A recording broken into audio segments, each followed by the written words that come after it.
Yeah. All right, recording now. So, okay, let's start this off then. So, when modeling, obviously you have something in mind to do. So, I think for today, I typically go for a gun. So we can just go for, let's say, the DC-15A, since we all know Star Wars and we recognize this gun, just so Yeah. that we're all on the same page. We'll do. So when this step is very important when modeling. If you are creating, even if you're creating a completely unique design that doesn't exist, that unique design is still going to be made up of things inspired from other images, or other films or stuff like that. So wherever you get your references, get as much as possible, side on profile, top down, front, back, underneath, as much as you can go, because I mean this already goes side on's really nice because we can trace it, we can do stuff with it, and it gives you a lot of info, but we don't know what's on the other side of this gun. It could be asymmetrical, like some of the components on this side of the gun might be completely different on the other side. But you know, in this case, I think generally we can be safe to say that it's fairly identical, minus the magwell, I would say, where I think the magazine slot's in the side somewhere. I think for this gun, I can't recall. Um, but yeah, so collect as much high resolution imagery as you can. So, when you do Google search, in the tool section, you can change it to large images. This gives you the biggest, highest resolution of images that can collect all of your detail that you need. And sometimes if you can't find a screenshot or something, sometimes just going on YouTube and taking a screenshot of what you need on there is fine. So whatever you can do to make it more as accurate as possible. So I'll pick where was the one that I just had a minute ago. Well, that one wasn't very high res, so maybe I'll go for a different one. What's a nice side-on one? They're all kind of at an angle here, unfortunately. Wow, that's a lot of nice detail on this one. Somebody's really gone to town on that one. Yeah. Um, I guess that'll do. So I'm just going to open it in a new tab. There you go. That's good enough.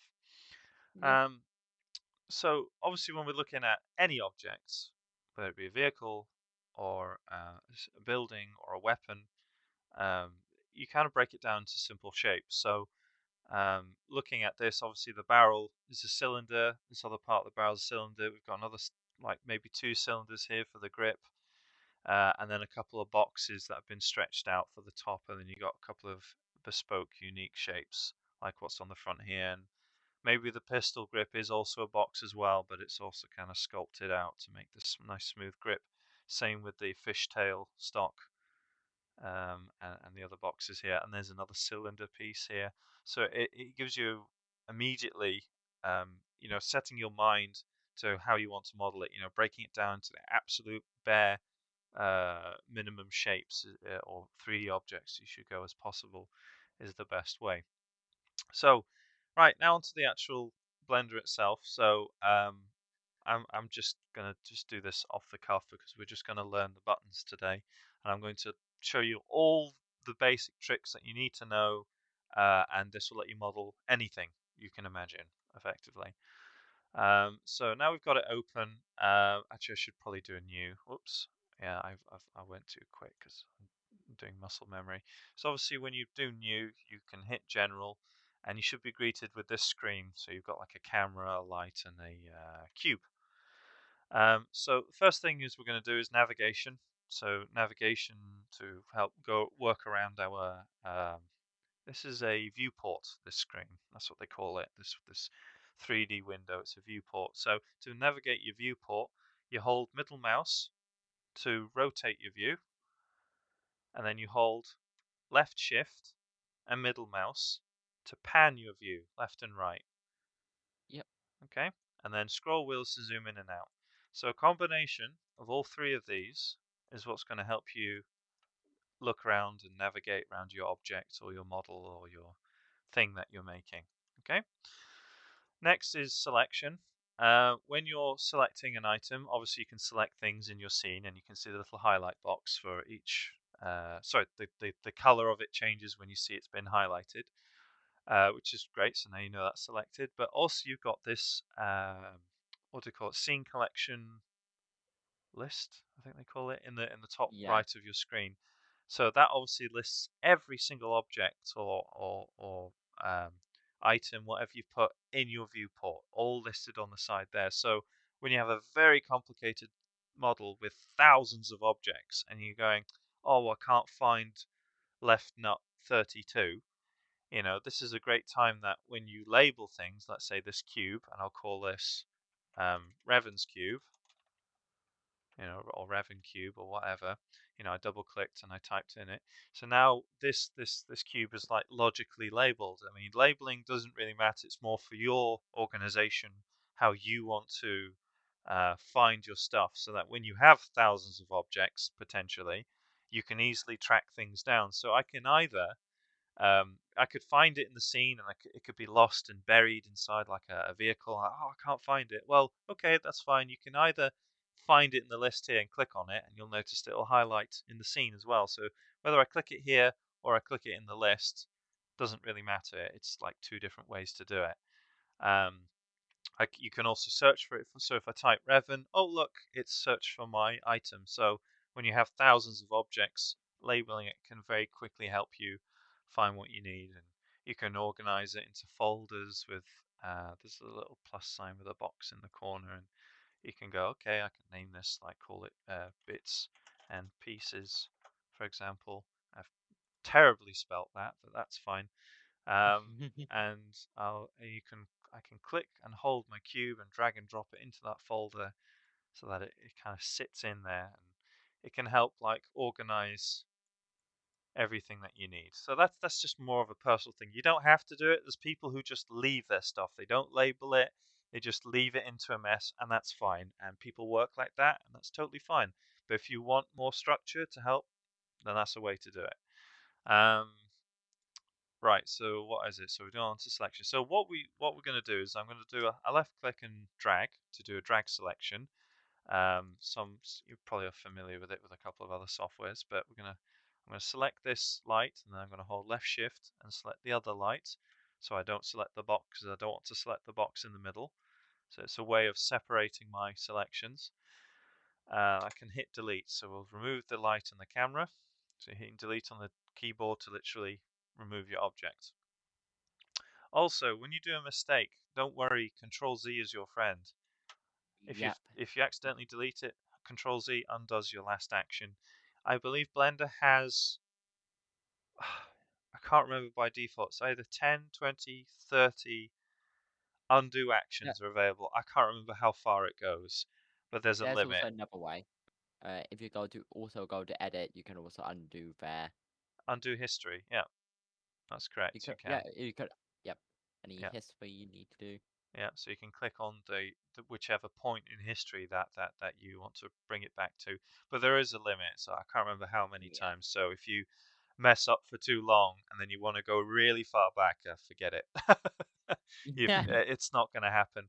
But to help avoid this, big novice mistake is to obviously, remember to save your file.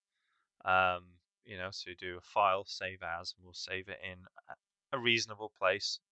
Maybe create a folder in your desktop called working folder, or my modeling practice, or my area, my master folder, whatever you want to call it. I'm going to call this one teaching or something like that. And I'll save the file. So now the Blender file is called a .blend file. So we'll call it teaching file 01, I'll call it. Um, and the reason why I put 01, and I'll hit save now, is that now I'm on my first version of what I'm working on.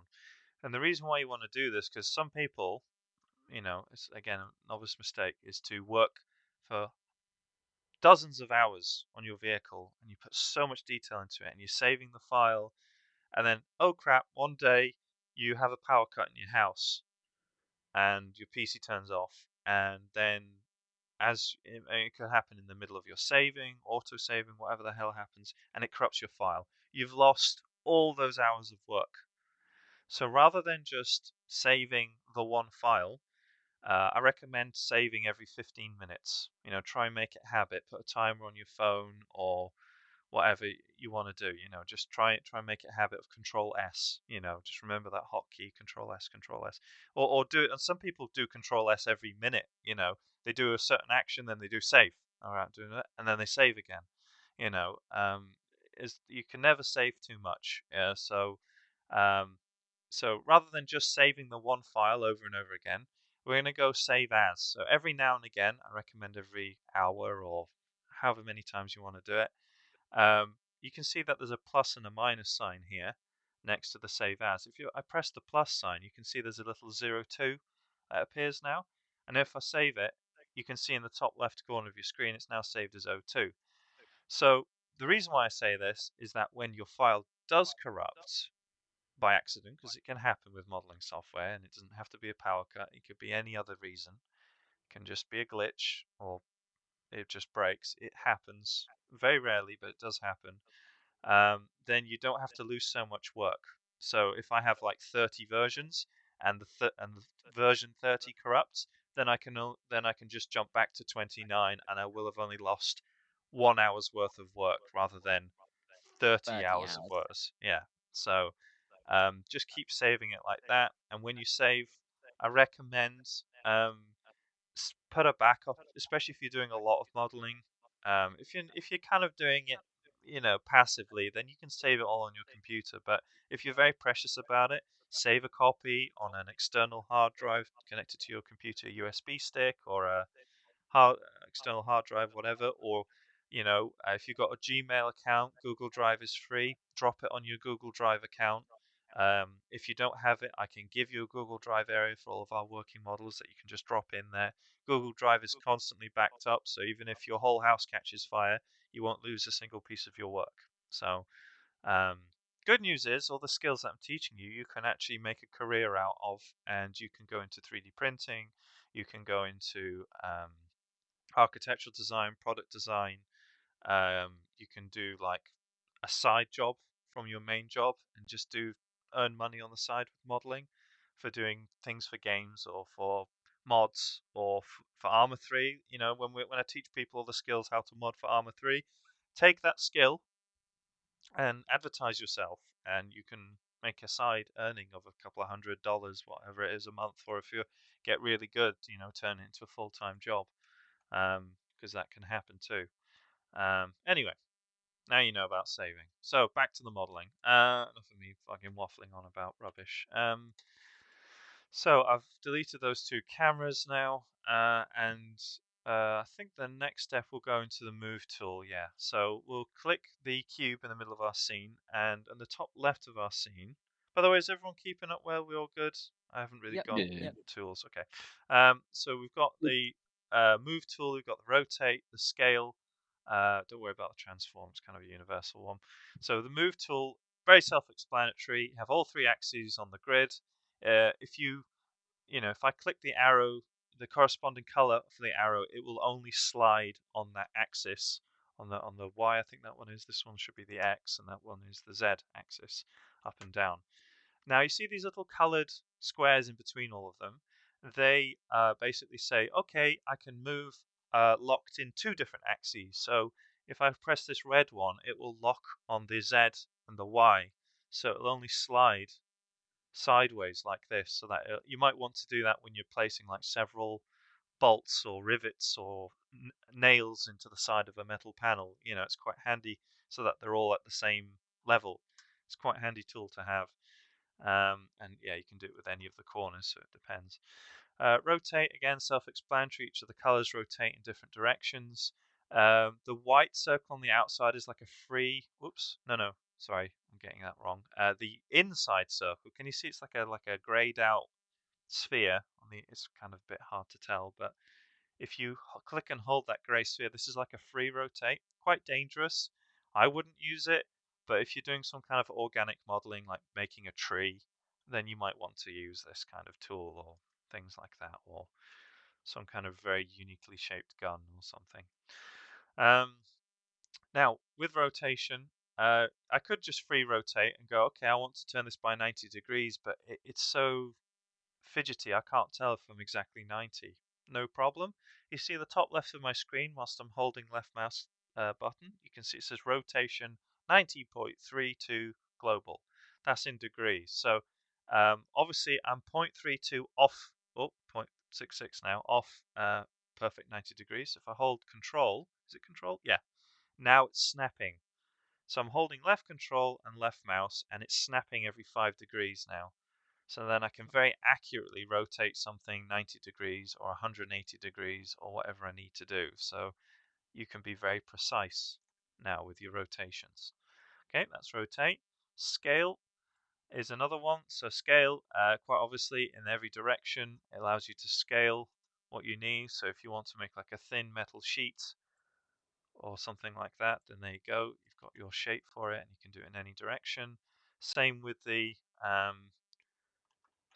squares that are in between the axes. These squares will let you scale it in a way that, oops, a bit sensitive, but there you go. So now I've got like a wooden post or something like that. It looks like, or a support strut, or it could be anything really. This. Um, and then the white circle on the far outside of the scale is like a universal scale. So if your object is too small, you can just go right scale, click that, and then it will scale everything equally in every direction. There you go. Very basic, very logical, but there you go. Now you know. And then I can return back to my selection one. So now we're going to edit. Should we do edits? No, we'll do add. Okay, so I think what we'll do, so if I look back on the gun, I'll put, I'll put it as this part of the gun, I don't know what to call it, the receiver, I guess. Call it the receiver. So I'm going to use the scale tool to kind of shape the receiver. I'll probably use the screen square here. There you go. So now we've got kind of a flat shape, and then I'll move it up a little bit. And now I'm going to do a Control C and a Control V to copy and paste. And I'm going to copy and paste the exact object I have selected. I'm going to go on to rotate. I'm going to hold left control, left click, and we're going to have the slanty pistol grip. And I'll go back to scale, and I'll scale it down a bit. There you go. So interesting effect. The reason why I'm scaling it down a little bit, right? I should go back. Do you see this kind of flashing effect? This is kind of a thing that you might come across a couple of times. You can see how it's kind of flickering, and you've probably recognized that effect sometimes in games. So when you see a model or an object that flashes like this, they call it either flicker or flashing or Z fighting. They also call it, is another official term. And what that means, it's generally a no-no. You shouldn't do it. It's a visual bug. It's not appealing. It won't break your game, but it just looks terrible and unprofessional. But effectively, my graphics card or your graphics card is trying to say, okay, I'm rendering this face and this face, but unfortunately, at the point at which they intersect, they both exist in the same point in space at the same time. So your graphics card goes, I don't know what to do. I'm going to try and render both at the same time. So it tries to make both exist at the same point in space. So it starts to flicker and fight with itself. And that's why you get that effect. So when you see that in games, that means there's a digital artist out there who made something, and I'm sure Fortnite is riddled with stuff like that, Mm. um, because of how many developers that work on their game. Um, yeah, it's just unprofessional, and nobody's been doing proper quality checks on it. And every game is guilty of it. It doesn't matter if it's a AAA or an indie game; they all do it at some point or another. Um, anyway, so there you go. So I'm scaling it down now, and it removes the issue completely because now they no longer occupy the same point in space. So it goes, yep, I'm fine. This face is actually deeper inside the other one. So we're cool. Right, so now we're going to add new objects. So to add a new object, there is top left of your screen, there is add, and then mesh, And then you've got a couple of options here. You've got donuts, you've got a cone, a cylinder, a sphere, a cube, and a plane. Usually, most things like made up of cubes is kind of your primary thing. Then cylinders, then maybe a sphere, um, and then maybe a plane is just literally a flat surface. It's just a face. Um, so we're going to need a cylinder for our barrel. So we'll click cylinder, and there it is here. So perfect. So I'm going to, I'm glad I'm recording this because this is going to be, again, because I'm teaching you all these buttons, I'm not expecting everyone to remember everything in one go. You're going to probably have to refer back to the video or ask me or Keto or someone to remind you, but, or even Basewell because I've taught him as well now. Um, but you see how it's kind of got like, you can see all the faces that make up the cylinder. In fact, if you go close enough, you can kind of see the sharp edges that make up the. From a distance, like you might see the cylinder in the game like this. You can't tell. This is perfectly fine because it's so hard to tell from this distance. But when you get close up to it, you can see the fragmentation or faceted look, as they call it. We can actually do this is a bit of an advanced technique, but it's just good for your knowledge anyway. Should we do it? We'll get onto Yes. it. We'll get onto it right. Yeah, because it shouldn't confuse you. I'm just trying to think logically in terms of the steps. I'm going to first position the cylinder into place. Yeah, I'll do that, and then I'll rotate it by 90 degrees. And then I'm going to use the scale tool, and I use the square one so I can scale it. There you go. So now we've got the barrel. Now to change my view, if I want to look perfectly side on, you've got your numpad on your keyboard. If you press any of the numbers on your numpad, you'll see the views change. By the way, don't worry about testing things with Blender. You can't break it. You know, worst thing you can do if something goes wrong, you close Blender and open a new file again, and you'll be fine. But have a play around with the buttons. So don't be afraid. Any button that's on Blender, have a play. I don't know every button on Blender, but I know the buttons that I need to get the job done, and as will you. And there'll be some hidden buttons that they introduce in an update that'll be like, oh shit, that makes your life 10 times easier. It makes it much quicker. Anyway, so if I press, I think 3 on my keyboard, I can have a nice side-on view, and that way I can actually position my cylinder. I'll tell you what, because I'm going to look at the connector piece that's between the barrel and the DC-15 because it kind of flares out here. So we'll try and do that flared effect now. So what I'm going to do is I'm going to place that here. I've made it a bit too big, so I'm going to use the scale tool to kind of shrink it down. There we go. And I think I need to shrink it down a bit further. There we are.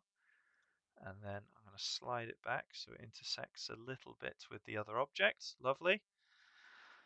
Good. Okay. Now we'll start going to the advanced stuff now that I've positioned it. So now that you know the move, rotate, scale, they can only take you so far. So the next step is editing your object to make more unique shapes. So I'll go into, so we're in object mode right now. We're going to switch to edit mode. So with with that cylinder selected in object mode, you select it, then you switch to edit mode. You should be greeted with, it should change your view slightly, and you'll have a couple more buttons that appear on the left. So what happens now is that I can now control the actual shape of the cylinder very specifically. So next to the edit mode, you have 3 buttons. These are quite key. You have vertex mode. Is it vertex? No, vertex select, edge select, and face select. So vertex select, a vertex or a vertice is plural, I think. Vertex is singular, vertice is plural. Vertices are the points at which all faces meet. So exactly these dots that you see around here.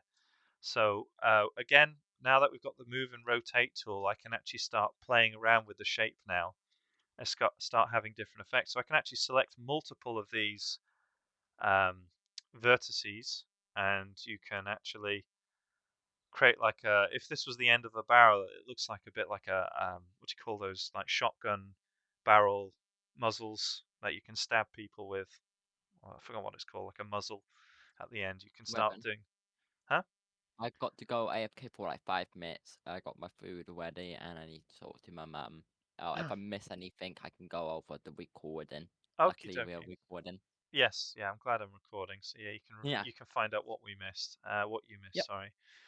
Okay. But there you go. So that's vertex select, and you can do the same thing with rotate. Just have a play, and you can see the kind of effects that you can come up with. Again, this is probably a bit dangerous because you can see the craziness that's kind of going on here, and especially when you do that, you can very quickly break your model. So only doing minute adjustments and having a little experiment can give you different desired effects for what you want to pull off. Anyway, that's vertex select. Edge select, again, self-explanatory, selects the edges that you're interested in. So I can select a couple of edges, and you'll be switching from between these three different points because you want a different effect, perhaps. And then face is probably the one that I use most commonly because when I move by face, I can change the size of stuff or um, move something out so we can have like a I'm just using my imagination right now. I'm just making something up, but we could have a barrel that has like some kind of Mhm. flanged indentations, like well, actually, the actual gun has that. If I have a look back, the front barrel kind of has it in 8 different sections there, so we can do that effect. Um, there you go. So those are the three: vertex, edge, and face. So you'll be switching between these three probably a fair bit. So now onto the advanced thing I kept teasing about earlier. So I'm going to do. I'm on face mode, and I'm going to edge select everything because you know how it looks all like it's got. If I switch just for the demo first, you can see all the lines that make up the cylinder. It doesn't look smooth, and you're like, why doesn't it look smooth? Because it's rendering each face flat.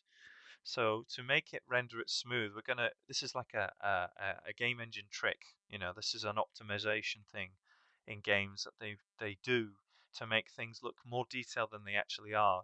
So I could, traditionally, before they knew how to do this, they would just add more details. So if I go to the cylinder and I'll just add, I don't know, fucking 128 edges. No, I'll go even further. Let's do 250. There you go.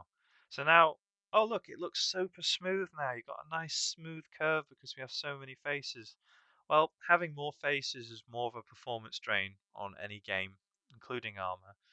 So you can have the exact same effect with much less faces. So this one has 250. The one next to it has 32, and you're going to see that we can get an identical look to it because you can see how smooth looking that is versus this one. So we can actually use this trick. So if I go back, select edit mode, I've selected by face in the top left. I'm selecting all the faces. I'm rotating my view with middle mouse, holding left shift and selecting all the other faces around it, just making sure that everything is fully selected, and it is. I'm going to do a right click, and then there's an option called Shade Smooth. So now, if I go back out, it looks smooth as hell. It looks just as smooth, even if not more polished than what we've got here. So it gives a slightly strange shading effect, but that's okay. You can do, I think, is it reset all transforms? There you go, and that makes it a little bit neater as well. But yeah, there you are. So that's like a very illusionary trick that they use to keep things optimized in a games engine without actually adding more detail. So don't mind me, I'm just because you can see how my origin has gone back to normal when I did reset all transforms. So I need to do a right click, set origin to geometry, so we can put it back in the middle again. There we go. So let's do the flanged bit that is connected at the base here. So we can do this. So this introduces another use for the button. So I'm selecting by face again. I'm going to move this back a little bit. Now, there is a couple of buttons on the side here. You've got extrude region, you've got inset, bevel, loop cuts, knife, and some other ones that you can play with. But these are the main ones I'd play with. So you can either press extrude region, or you can do a right click and do extrude faces, or there's a shortcut which is E. When you get quick at modeling, you'll learn all the shortcuts and you'll get faster at it. So I'm just going to press E because I know that means the extrude key. And extrude means to pull out another face. So now I've pulled out another face. I'm going to pull it out about here, and then I'm going to switch to the scale tool, and I'm going to scale it out. So now we've already started to get the flanged effect for the connection that's going on here. So I'm going to do E again to pull it out, and then I'm going to use the scale tool to scale it down a little bit, and then there we go. Now we can do the rest of the barrel. So now we've got a really nice, oops, excuse me. There we go, got a nice effect. So far, are you guys keeping up? Is that making sense? Yes. Okay, Yep. cool. Right, so there you go. So that's extrude, and extrude is very powerful because I can select by a lot of different faces, and I can press E to extrude, and you can kind of see the effect that it's come up with. So it's kind of gone a bit in every direction. So if you want it to go in a local direction, let's call it, you can do extrude face along normals. So I clicked the faces, I right clicked, extrude face along normals. Now it lets me pull them out in equal directions. So if we want to get that, I don't know, what do you call it, ribbed? I don't know. There's no other word. Oh, I'm pressing the wrong thing now. I'm holding left shift whilst I'm clicking these because I'm selecting every alternate face because I don't want to select all the faces, just the ones in between. I have a feeling I've missed one. I have missed one. Where have I missed one? There. Doesn't matter. I could go back, but I can't be bothered. But no, I'll do it. No, Understandable. I'll do it for the demo. There you go. So if I do, there we go. Now if I do right click, extrude normal, now you've got this really nice effect. Okay, holy. Yeah, so already just with that one tool, that one effect, you've added so much detail to your weapon already, and you've given it personality and character. So that's the extrude. Inset is another interesting one. Inset is great because if you select the face at the end, and I do a right click, so you can either press the face, you can press inset here. Often you'll find there's a lot of buttons that either have shortcuts, they can be found in different areas on different menus, but they're all the exact same button. They're all just located in different areas. It just depends on how your brain works, what you prefer to press, whether you prefer to press the menu, press the button on the side, a right click menu, or a hotkey. So I can press right click and I can do inset, or I can press I on my keyboard, the letter I, and then I'll just move my mouse. I haven't left clicked, I'm just moving my mouse, and I haven't got anything selected on my hand, I'm just moving my mouse. And it's given it like it's insetting the face now. So once I'm pleased with it, I press left click to confirm. And then with extrude, so inset and extrude is incredibly powerful, and I'll show you why. Because with them in combination, you can do this now. So if I do E to extrude, I can pull it in.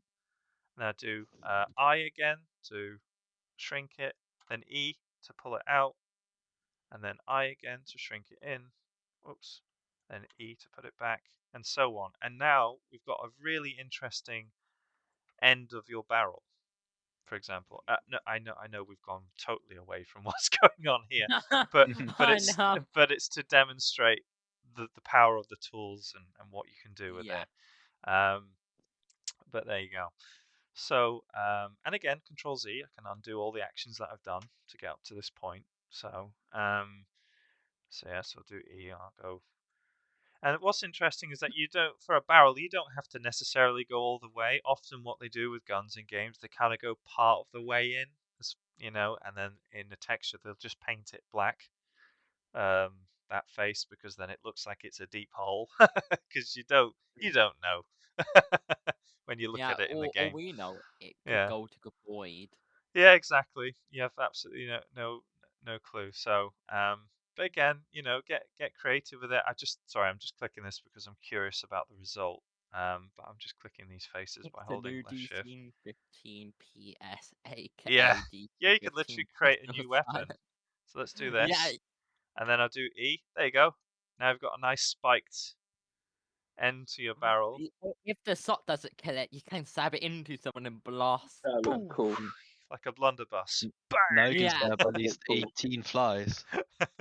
Yeah, or you turn them all into little barrels, and it's like a rotating barrel that just spins super So a quick. minigun. Yeah, like Yeah, it's a faster than a minigun, minigun. but Call it it weighs.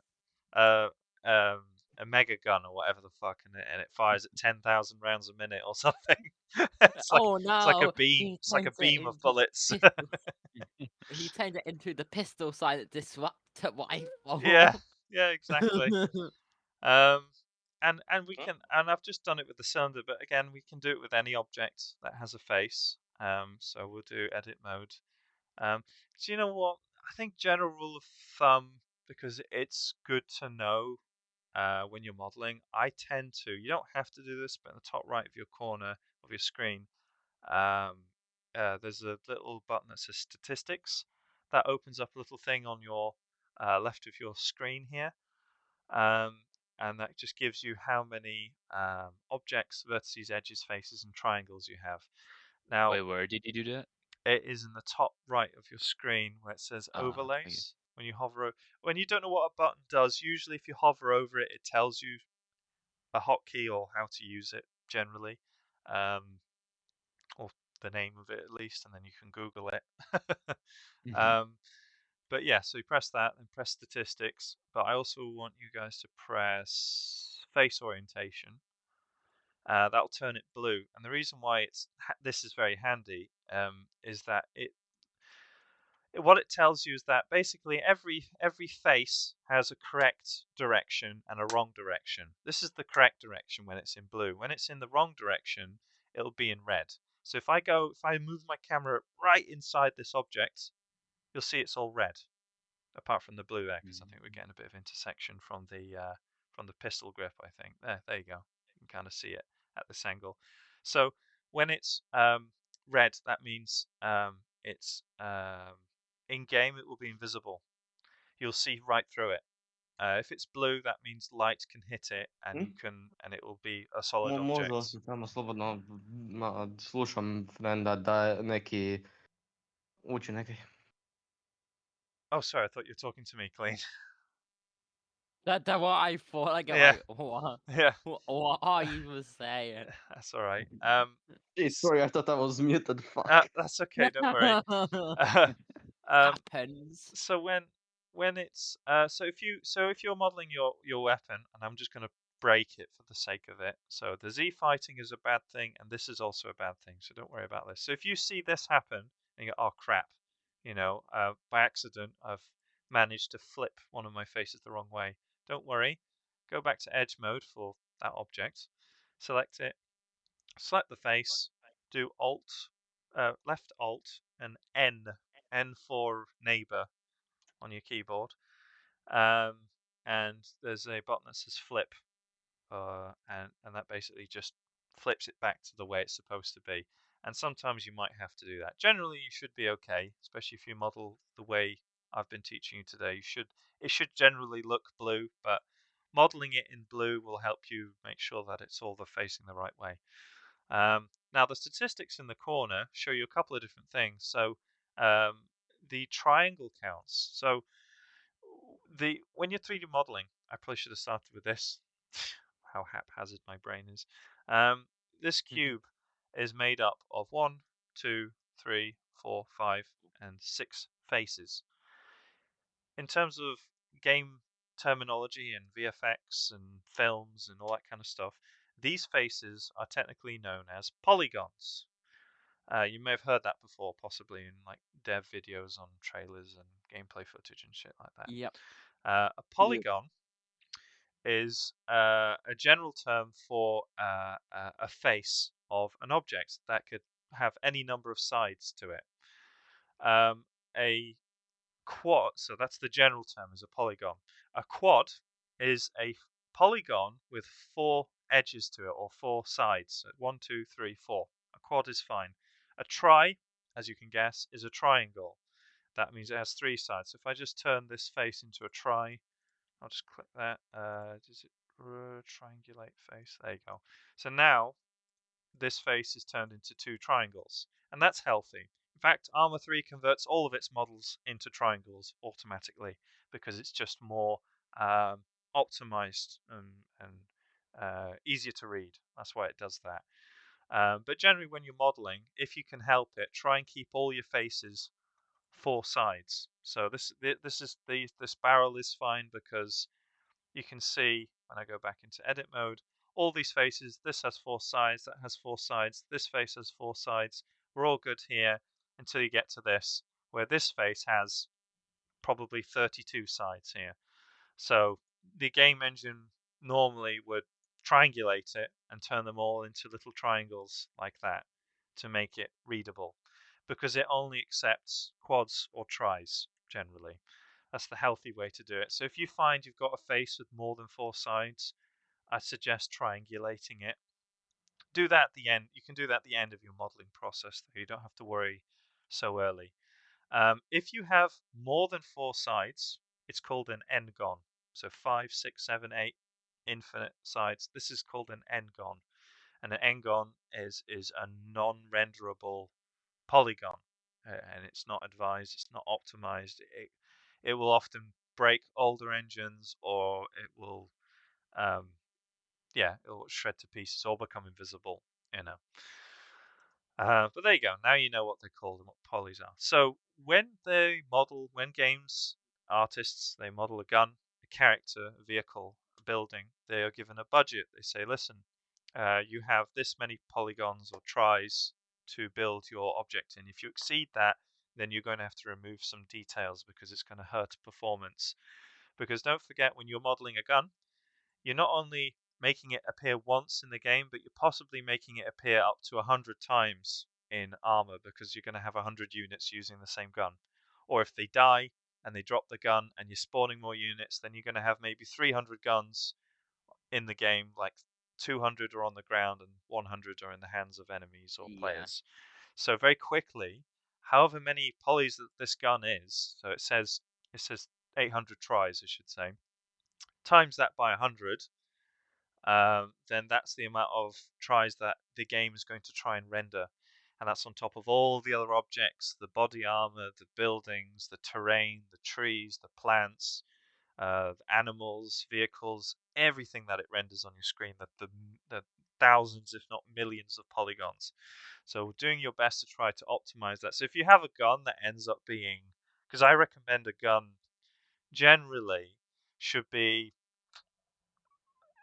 1,000-ish, couple of thousand, not too ridiculously high. If you've got a 10,000 polygon, that's too much. That's way too much. A vehicle should be between 10 to 20,000 polygons or tris. A character should be around 10 to 15. A gun should be much less. It's based on scale, you can kind of imagine. And it's the same with buildings, but buildings, it depends. If you're going to interact with the building, it would probably be like a vehicle, so 25,000. But if it's just a building that's a prop in the distance, then it can be as low as 10 polygons, you know, if it's going to be only seen from 40 miles away. Or if it's going to be seen you standing next to it, but you can't get in it, then you might want it to be a couple of hundred tris. So Yeah, but you can build the outside, but you don't have to really build the inside if you correct. can't enter it. Yeah, It will exactly. save so many more polygraph or tries. Yeah. And then it will be more room to add, more stuff Yes. into that campaign. Correct. That's perfect. Yeah, you've got the understanding of it now, Dark. Yeah, that's perfect. So what else have we got? So we've done extrude, we've done inset. I've explained about that. Bevel. Bevel's an interesting one. We'll do bevel on the pistol grip, I think. So bevel, for those of you who may have done woodworking ever, you probably know what bevel is going to do. And I can either click it on here, or I can right click, or I think it's B for bevel. I can't remember. Let me have a look. Bevel edge is Control B apparently. Okay. So now once I click it, I'm just moving my mouse, and now it's kind of giving like a chamfered kind of edge. It's smoothed them off now so that it looks like it can fit in your hand more. Now again, I haven't clicked anything. Now I'm going to move my mouse wheel up, and you can see how it's added detail to the edge now, so that it's more of like a smoother grip. So I'll just like that could actually be really good if you want to like like lightsabers that Yeah, you could be exactly. really good. Yeah, exactly right. So You now, can make all kinds of custom hilts with just that alone. correct, very easily, very easily, definitely. There you go. So I can do inset and then extrude to make like a little. Oops. There you go. Let's do like a little pistol grip indent. There you go. So now it's starting to have some personality. This gun. It's starting to have some character to it. There you go. So that's bevel. And you can, I mean, to use bevel, just to be specific, because you might get stuck with this, it only works when you select by edge. So I can even select a specific edge or two edges, doesn't matter. Right click, bevel, and there you go. I can either make it like a sharp edge. Yeah, sometimes you might want a sharp edge like that, so it looks more futuristic, and then maybe the bottom half will do it again. Where is it? Bevel edges, but I'll make it smoother. So now you've got a really interesting shape. Now we've made an Engon, you've noticed, with the face at the end. So we might have to triangulate this face at the end of the thing. But you can see now, you can already invent maybe a new shape. And now we can make like a stock that comes out of the gun. Let's do a scale down. And for some reason, when I try to do it, it doesn't do that. Would you like to share your screen so I can help you out? Yeah. There you go. So now I've kind of done the fishtail stock a little bit. There we are. I haven't really been following along in there, but I will go over the recording and, of course, do more practicing Of on different course. Yeah. stuff. So Yeah. When I try to do Control B for bevel, ah this ah I can. I don't because know what happened. yeah, because you're actually editing. Can you see how there's black lines around the cylinder for your barrel? That means you're actually editing your barrel. So you can't select the edges because it's a separate Oh. object. So you need to go back to object mode and then select the Ah. grip and now switch back to edit mode again. Now you're editing the grip and now it should let you. There. Okay.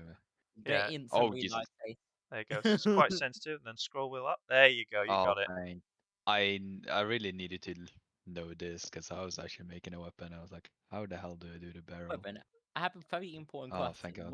What do you think it will be hard to make lightsabers or guns in Guns, your Stick puzzle? gun. guns, because lightsabers. I think we can just replace.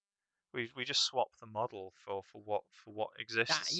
yeah, that is true. So Yeah. that's what you need to do. But with a gun, it needs to have its own bullets and mags and maybe a reload animation. Um, maybe it has a gun sight. There's just a lot more fiddly bits to Y- add to it, you know.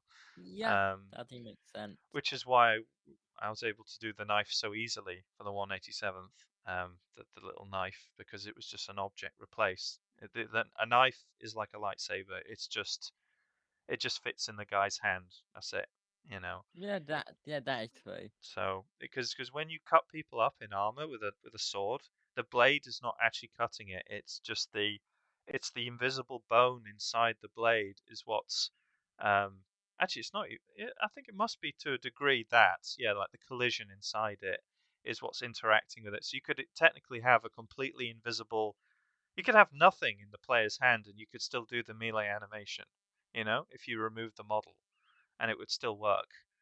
Um, the model is just representative. It just lets you see something so that Yeah, it's that's not true. invisible. Otherwise, yeah, you could play the whole game with every object invisible. um, but yeah, there you go. So This is not a gun. yeah, I hope you're enjoying. It's a bit interesting and a bit different. So Yeah, I am. so what should we do next? Should we do? I'll do a sight on the top just for the hell of it because I fancy it. So we've done inset, we've done bevel, we've done extrude. Now we're going to go on to edge loop. So if I do I've selected the in object mode. I selected the top half, and I'm going to now go to fucking edit mode. Lost my brain for a second. Control R, R for Revan. Um, and I just hover my mouse over my objects, and you'll see that like a little yellow line has appeared around my object after pressing Control R. This is basically like a perfect cut directly in the middle between 2 points. So I can either just make the cut and it makes a perfect cut in the middle, or I can scroll my mouse wheel up to make more cuts. So I can make as many as I want. I got something for you. Oh yeah?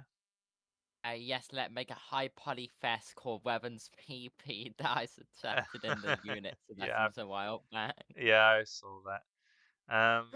So I'm going to do probably 2, let's say. I'm going to do a left click to confirm, and then it's also giving me an option to slide my cuts forward or back along my gun.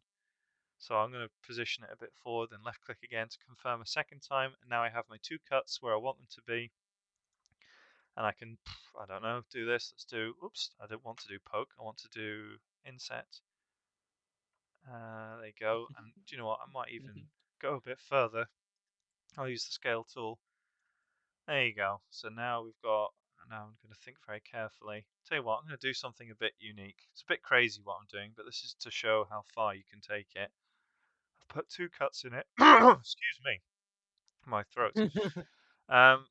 And then there you go, press E to extrude, and then I can pull it sideways. There you go. So now you've got the beginnings of an iron sight. Kind of, I'm a bit rough and ready here, but there you go. It's better than nothing. Rowan, how did you move the cut thing? So to move the cuts, you still sharing screen, are you? Hold on, let me share my. No, he lagged out the core, I think. Okay. Yeah. So I can explain it the right steps. So you're in edit mode. So Control R. Oh, it's lagged out again. Why does it keep ending? That's really weird. I keep pressing. I was on Discord. I thought I was on the Blender, and I would like to press Control R, just controls restarts. Oh, it restarts. Ah, that's why it does that. Okay. Yeah. Okay. Right. Well, I'll try and imagine what you've got then. So you've got Control R. Does it come up with like a yellow line going around it? Okay. And you've increased it to 2 cuts, have you? I guess. Yes. Okay. By scrolling it up once, 1 click. And then left click to confirm that once. That's confirmed the thing. Now you can move your mouse and it slides, and then click it a second time to confirm the second position, if you like. There you go. Okay. And then, like we did earlier, inset, extrude. You know, I could even be really.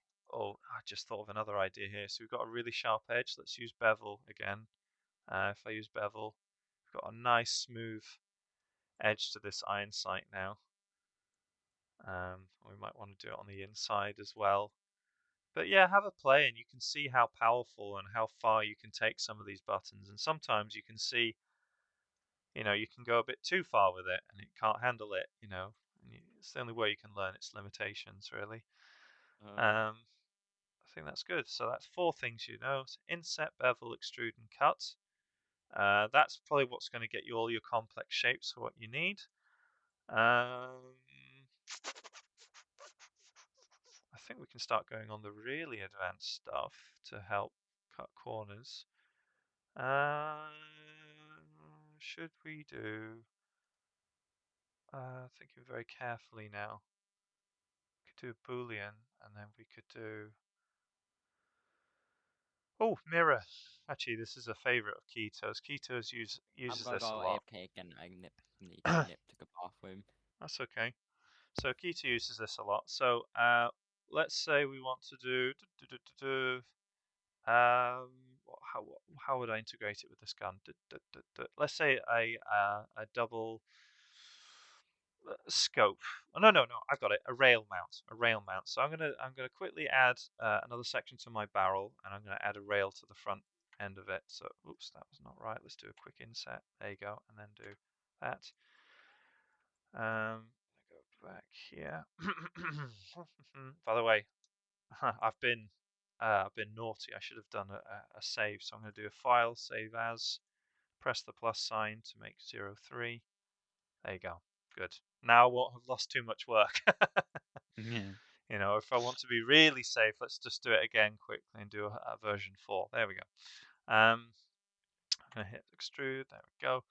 Right, so what we can do is the mirror tool. This is a bit more of an advanced one, but this can really help with modeling and helping with symmetry. So I've added a... Ooh. What happened to my gizmo? Oh, because I moved it, that's why. Let me just reset it quickly. I think it's this. No, is it this? Or is it control? Okay, yeah. So Shift C brings your origin back to the 0, 0, 0 point, which is what you need sometimes. There you go. So now when I make my cube, perfect. It's in the middle now. So let's say if I want to make like a gun rail for attachments or something like that. So I'm just going to flatten this section out with the scale tool. There we go. So I've done something of to some degree. It doesn't really matter if you scale it or not at this point. So what I can do now though is to I have to. I wonder if Keto does that first, but it doesn't really matter. But it's okay. We are going to actually do a Shift A. No, Shift A. Control A. I always mix it up. Do all transformations. What that does is that it moves your origin point of your object to the center. So obviously when I rotate now, I can I can rotate it around like this. So the mirror tool is quite handy because once you've done Control A, all transforms, I can, there's a little blue wrench or spanner icon, however you want to call it. That's the modifier section. So if we add a modifier and go add modifier mirror, you can see that it's duplicated what's on the left to be on the right. So now if I go into object edit mode and I start editing things, and I press I to shrink and then E to make like some kind of I'm going a bit far with this, but there you go. You can see how it's actually emulating it on the other side now.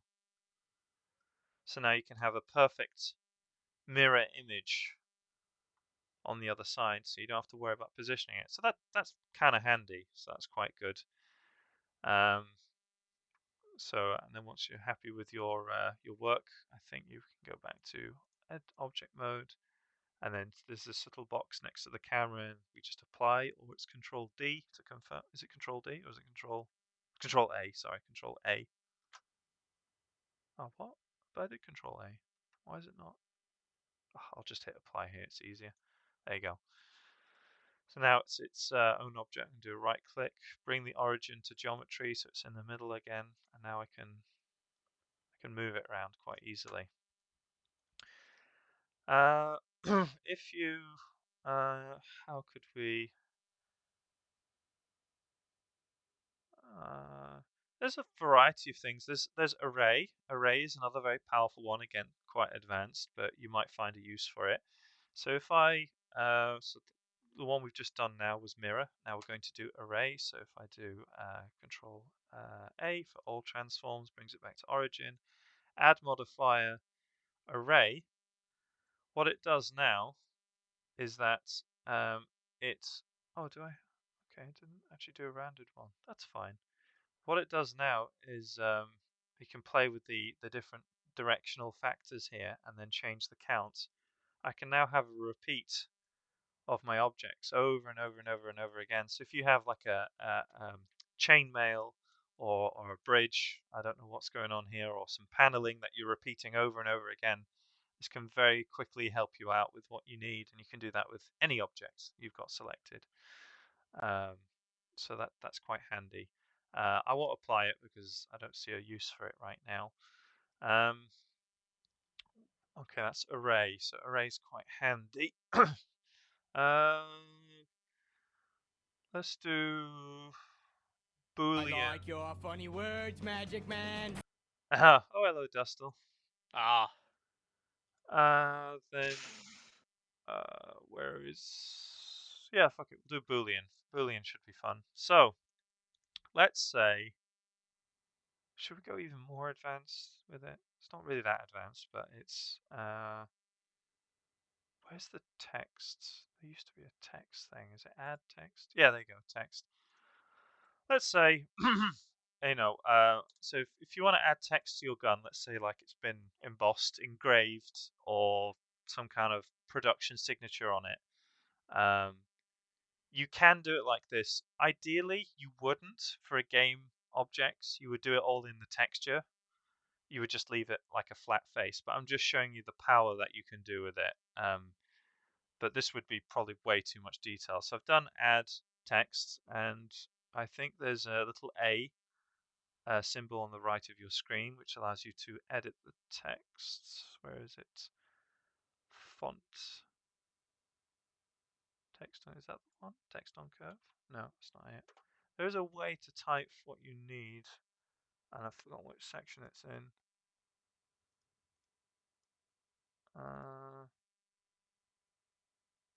Text boxes.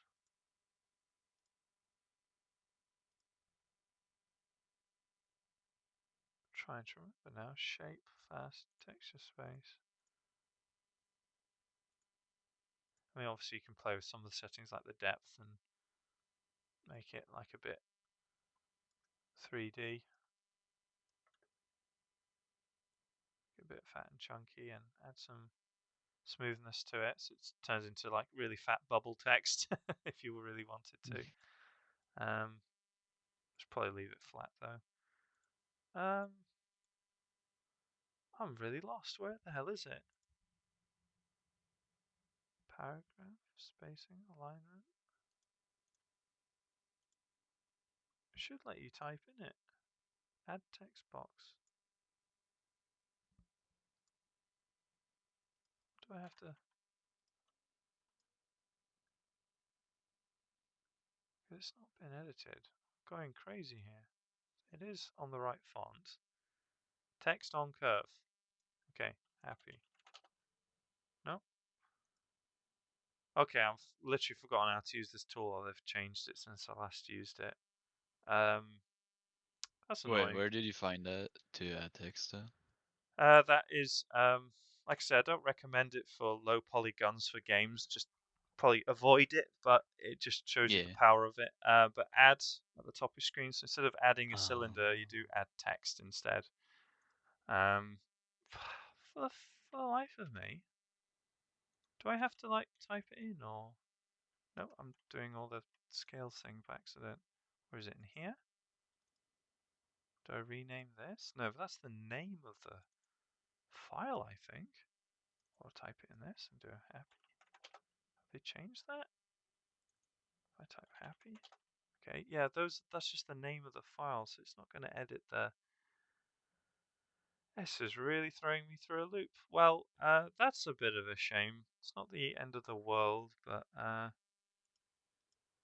it's going to be right in front of me, and I can't see it. I know it. I'll be slapping myself later.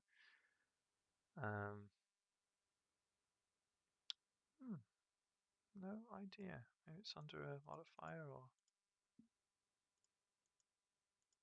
I think they've changed how it works. I think they've. I'm gonna have you read tried to click on it and type in? Yeah, I'll try and click. Maybe they've tried to make it intelligent this time. So if it goes in the add text thing. No, it doesn't. That's fine. There'll be a tutorial on it on Google somewhere. I'm sure there's something about it. Anyway, I'll have to pick another object. So I'll tell you what I'm going to do instead. I'm going to do add. It's tab. It's tab, is it? It's tab. Oh, fucking hell. Jesus Christ. There's no. There's like. It used to be in the modifier menu, but there's like no indication for what it is. That's the thing with Blender. Sometimes you get used to buttons, and then it goes. They change it. They update it. They don't tell people, or it's in the change notes, and you have to go look it up, or I don't fucking know. Whatever they decide to do. So I'll just put Rev and. This video's only 2 years old. Is it? Yeah. Okay, well. Last time, it just shows the last time that I've had the need to use it, so more than 2 years ago, clearly. So, okay, now we've got that. I can switch back to edit mode. Perfect. Tell you what, we'll go.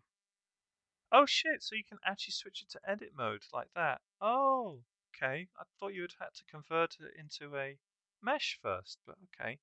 Anyway, once you've typed your text, back to object mode, right click, convert to mesh, because we're going to do something a bit different here. I'm going to press A, and A on your keyboard when you've got when you're in face mode selects every face of the object you are editing. If I hit E on the keyboard after pressing A, I can now extrude, E to extrude the text. So now I can either obviously, fuck around with it, scale it down, and I can position it on the gun. And I'll do, by the way, I'm holding left control as I'm rotating with my left click to get exactly 90 degrees. Same again for the other axis here, so I can rotate it the other way, 90 degrees. And then move it up here.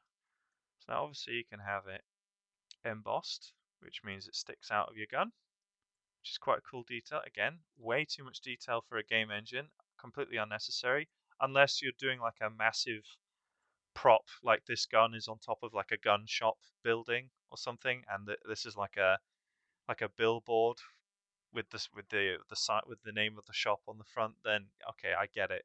But if it's just going to be in someone's hands, then this is too much detail having this text. But the whole point of it was to show the Boolean tool. So the Boolean tool is, do you know what? I should, because I can't mirror it. I've got to flip it. So let's rotate it the other way. There you go. So we can actually read it the correct way around. Let's do that. So Boolean, effectively what that means, probably was created by a guy called Mr. Boolean, and he scripted it in many, many years ago. I imagine, is basically, think of it like a cookie cutter. You know how you've got all your cookie cutter shapes for a gingerbread man or a Christmas tree or whatever it is, and you put it in the dough and you cut out your shape. Same principle here. You make your cookie cutter, whatever the shape is, whether it be text, or even we can even do it with any other 3D object. So I can do this Blender monkey face. So I'll put it on. I'll shrink it down, and I'm going to put it on the top of the gun. No, I'll put it on the side. That'd be quite funny, actually. Put on the 90 degrees. And we can use other objects to intersect and cut into other objects. So if I do this, like that, there you go. So now if I do, so click the I click the thing that I want to cut out, go into modifier, add modifier, Boolean, and then you've got this thing that says object. Press the little eyedropper tool, select the object you want to cut out of it, and now and then now you're going to have to hit apply. Now if I move the monkey's face away, you can see his little face kind of cut out of the object now. Now we've got a bit of errors here. We might have to delete a couple of these faces to fix it up, but at least it gives you a nice custom effect on the side of it, and it's the exact same principle with the name. So we do it again, Boolean, eyedropper tool on the object, apply the Boolean effect, move this thing away or delete it, and there we go. We've got now an engraved text on the side of your gun. But yeah, you can do it for anything, for any shapes that you want to kind of indent, like a magwell or a grip, or maybe the hole for a trigger guard, or maybe some bolts, like an indented bolt. So if we want to have like when you pull apart some toys or something like that as a kid, and you can see the inner workings of how the toy was made with all the screws and things, and they've always got these very deep holes to put your screwdriver in. That you can never seem to reach. We can just literally do it like this with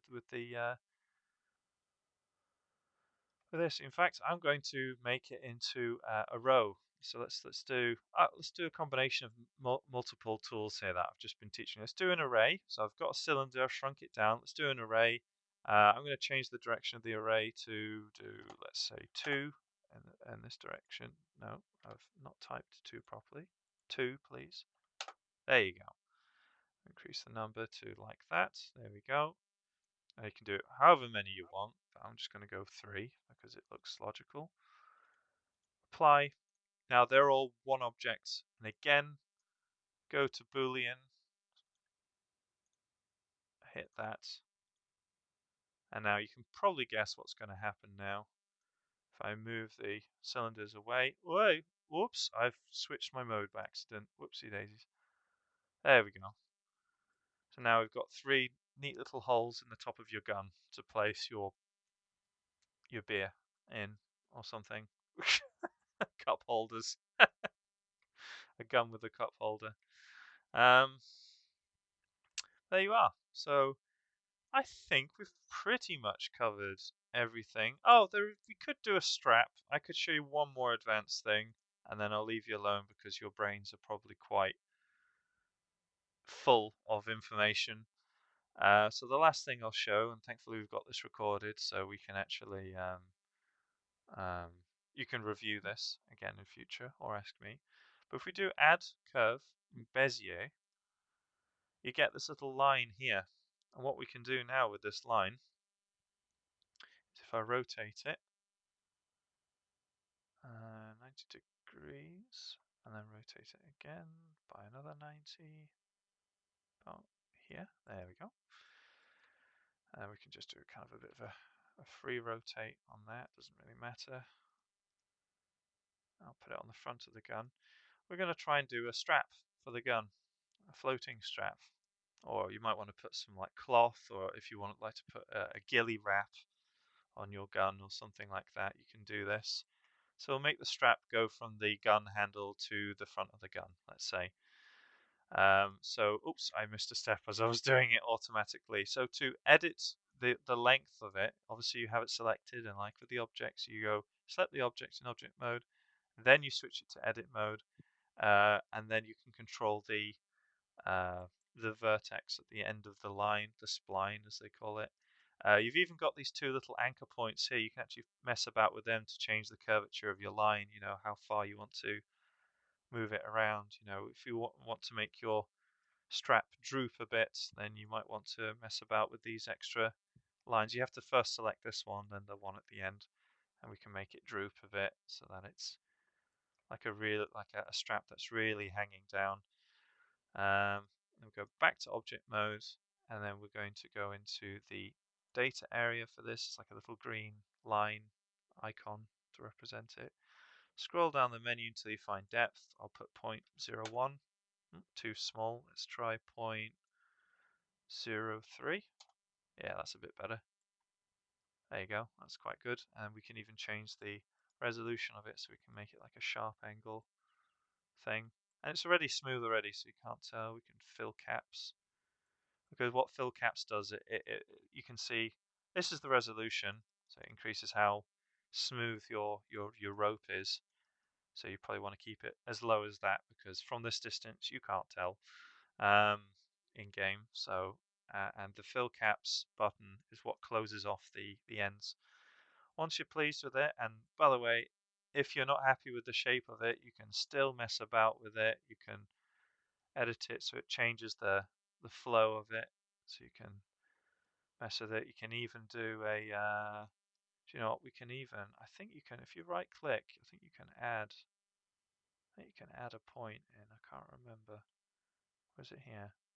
Oh, we have to add it to the end. That's okay. That's okay. It's not bad.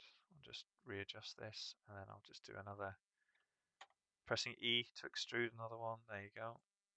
Unfortunately, it's pushed it off to one side of it, so I'll have to pull it back. And then do this. You know what? We could do it like that. There we go. Reposition it there. There we go. So now we have a nice little gun strap. Do you know what? I feel like it's too small. Let's make it a bit thicker. There we go. Right, once you're happy with it, you can press that, right click, convert to a mesh. You know, that means to convert it into polygons and tris, because right now it's still, even if it looks like it's made of polygons and tris, it's still not classed as that. So as soon as you convert it, it now converts all the faces. So you can see how all the individual faces make up the shape, and we can actually make a strap. So if we go to the oh, cool, perfect. I seem to have selected the whole side of it. That's good. And then if I do extrude from normal, now we've got like a little, I don't know, like a shoulder cover, grip, whatever you want to call it. And there you go. Now you know every foundation tool that you need to know for modeling to make any shape you want, and you know a lot of advanced tools to make your life easier and to make more complex shapes and an array of stuff. I know I've completely steered away from the DC-15A that we were originally making. I know. We had one plan. Yeah. That what happened? But sometimes when you're modeling, you have happy accidents, and Yeah. you end up discovering or creating a completely new gun. Like, oh, actually, this looks pretty cool. And then now you've got the DC-15Z.